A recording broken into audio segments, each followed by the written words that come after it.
प्रभु जीशु नाम रे मो पालक सुजित वर्धन आपण मान नुआ शिक्षा स्वागत करुअछि। ए शिक्षा प्रत्येक ख्रिस्टियन युवती मान अधिक गुरुत्वपूर्ण अटे। आ केवल ख्रिस्टियन युवती मान ताहा नुहे, यह युवक मान लाभदायक अटे। परम गीत 4:12 पदरे प्रत्येक युवती मान गोटे उद्यान सहित तुलना करा जायछि। काहींकि काहींकि गोटे झियो उद्यान सहित कंपेयर करागला। एई वीडियो रे मु तीनोटी कारण आपण मान को देबाकू चाहिबी। आ ताहा मन ध्यान दे सुनिबा द्वारा ख्रिस्टियन युवपीढ़ी माने सतर्क पुणी जागृत हेबे।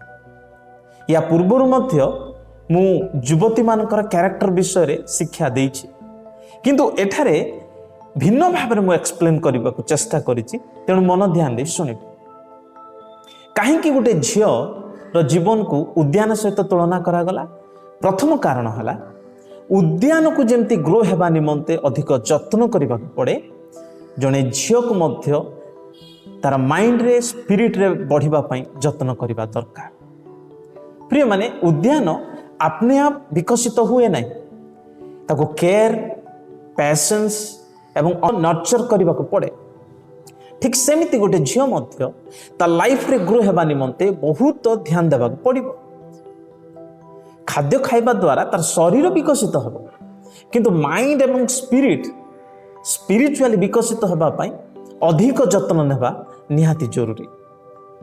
कारण आमे जानिछु लुहारे कलंक लागे, किंतु वर्तमान समाज रे झियो माने लुहा न हेले मध्य झियो मान को जीवन रे कलंक लागिबा संभावना बेसी अछि।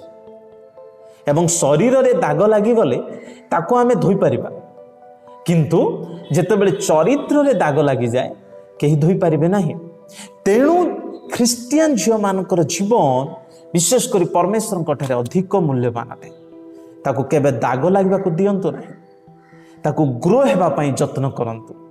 उद्यान को जेमती माली जत्न नेबा को पड़े, ठीक सेमती आपनकर लाइफ को प्रत्येक ख्रिस्टियन झियो माने जत्न नेबा निहाती जरूरी। एवं 2 नंबर कारण काहेकि गोटे झियोर जीवन को उद्यान सहित तुलना करा जायछि, ताहा होउछि देखंतु से 4:12 पदरे लेखा अछि, मोहर भगिनी मोहर कन्या एक रुद्ध उद्यान, एक रुद्ध निर्झर, एक मुद्रांकित जलाकार। रुद्ध उद्यान सहित तुलना करा गला। केवल उद्यान नुहे, इंग्रजी बाइबल रे लॉक्ड गार्डन बोले। क्यों विषय को आमे लॉक करो, से विषय को ही लॉक करा जाए जहाँ आम वैल्यूएबल अटे, जहाँ मूल्यवान अटे। आमे आलमीरा को लॉक करूँ कारण आलमीरा रे सुना टंका मूल्यवान जिनस थाए। आमे मोबाइल को लॉक करूँ कारण मोबाइल रे हमर सीक्रेट फाइल्स इंपोर्टेंट फाइल्स गुड़ाक थाए। एवं घर को लॉक करूँ कारण घरे अनेक बहुमूल्य जिनस थाए। ठीक से प्रकार प्रिय माने एही पदरे वाक्य आमान को शिक्षा दिए जे प्रत्येक युवती माने निज लाइफ को लॉक करबा निहाती जरूरी, कारण सेमानकर लाइफ इंपोर्टेंट एवं मूल्यवान अटे। जो झियो निज जीवन को मूल्यवान बोली चिंता करे, से सब बेले निज लाइफ को अन्य मान कठारु लॉक करिबो। एवं जो झियो निज लाइफ को मूल्यवान भाबी लॉक करे, से केबे मध्य समस्त पिला मानकर सहित बुली जिबा, समस्त पिला मानकर सहित चैटिंग करिबा, सेमानकर स्टेटस रिप्लाई देबा एवं फोन रे कथा हबा एवं टाइम वेस्ट करिबा, एहा केबे करिबो नै। कारण ता लाइफ को से प्राइवेट रखी अधिक जत्न नेबो। तेणु करी मो प्रत्येक भौणी मान को अनुरोध करबा को चाहूची, आपनकर लाइफ बहुत मूल्यवान, ताको लॉक करंतु। एमती खोला करी छाड़ी दियंतु नै, जे भी एक्सेस हेबार सुजोग दियंतु नै। मु युवक मान को मध्य गोटे एडवाइस देबा को चाहबी, जो माने कि रिलेशनशिप रे अछंती। जो झियो निज लाइफ को लॉक करी नाही, अर्थात गोटे पब्लिक प्रॉपर्टी भाव रे समस्तक सहित मिसिबा, समस्तक सहित कथा हबा, समस्तक सहित फोन रे चैटिंग करबा, समस्तक सहित बाहर बुलिबा को जिबा, जदि एते निज लाइफ को एक्सेस करि दैछि लोक मान को पाई, सेही प्रकार झियो सहित संपर्क रखिया पूर्व जागृत हुअन्तु। कारण दलीला जेमती किछि अर्थ पई सामसन को दली पकेला, ए प्रकार झियो माने आपनको लाइफ को बर्बाद करते। कारण जो झियो निज लाइफ को लॉक करि पारो नै एवं ଅନ୍ୟମାନଙ୍କୁ ଆକ୍ସେସ୍ ଦେଉଛି ତାହେଲେ ଆପଣଙ୍କ ଜୀବନ ମଧ୍ୟ ଧୀରେ ଧୀରେ ବର୍ବାଦ ହେବ। ତେଣୁ ଜାଗ୍ରତ ହୁଅନ୍ତୁ। ମୁଁ ମାନୁଛି ଏହି ଭିଡ଼ିଓ ଦେଖି ଅନେକ ଭଉଣୀମାନେ ମୋ ଉପରେ ରାଗୁଥିବେ। ଆପଣ ରାଗିପାରିବେ, ମୋର କିଛି ପରବା ନାହିଁ, କିନ୍ତୁ ମୋର କର୍ତ୍ତବ୍ୟ ଏହା ଜଣେଇବା ଅଟେ।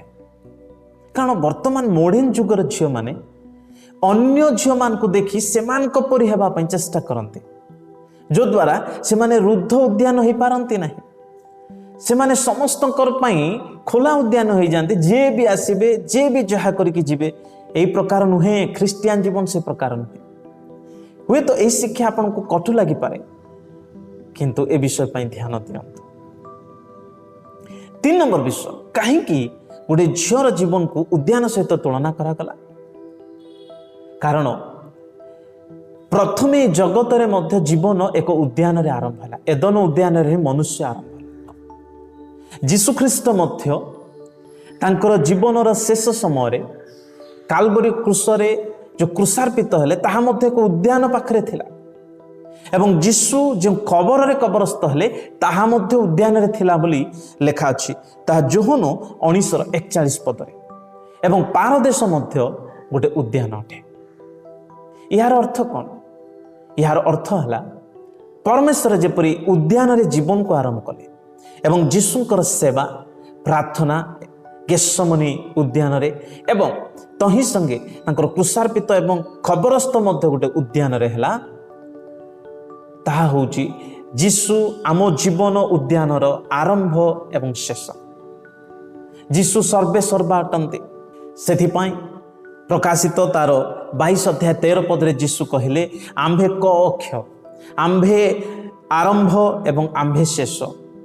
ପ୍ରିୟମାନେ, ମୁଁ ପ୍ରତ୍ୟେକ ଖ୍ରୀଷ୍ଟିଆନ ଭଉଣୀମାନଙ୍କୁ ଅନୁରୋଧ କରୁଛି, ଯୁବତୀମାନଙ୍କୁ ପ୍ରଶ୍ନ କରିବାକୁ ଚାହୁଁଛି, ଆପଣଙ୍କ ଜୀବନର ଆରମ୍ଭ ଏବଂ ସମାପ୍ତ କିଏ ଅଟେ? ଆପଣଙ୍କ ଜୀବନର ପ୍ରାୟୋରିଟି କିଏ ଅଟେ? କ'ଣ କେନ୍ଦ୍ର ଖ୍ରୀଷ୍ଟ କି? ଆରମ୍ଭ ଏବଂ ଶେଷ ଖ୍ରୀଷ୍ଟ କି? ଏହା ନିଜକୁ ପ୍ରଶ୍ନ କରନ୍ତୁ।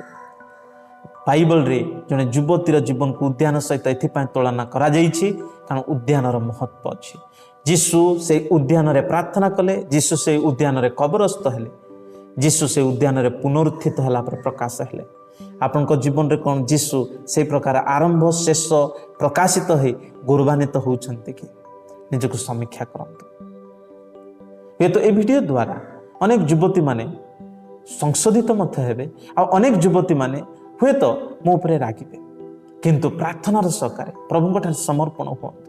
ଆଉ ଏ ଭିଡ଼ିଓ ଯଦି ଭଲ ଲାଗୁଛି, ଅନ୍ୟ ଯୁବପିଢ଼ିମାନେ ମଧ୍ୟ ସଂଶୋଧିତ ହୁଅନ୍ତୁ ଏହା ଚାହୁଁଛନ୍ତି, ତେବେ ଅନ୍ୟମାନଙ୍କୁ ମଧ୍ୟ ସେୟାର କରନ୍ତୁ। ପ୍ରଭୁ ଆମେ ସମସ୍ତଙ୍କୁ ଆଶୀର୍ବାଦ କରନ୍ତୁ। ଆମେନ୍।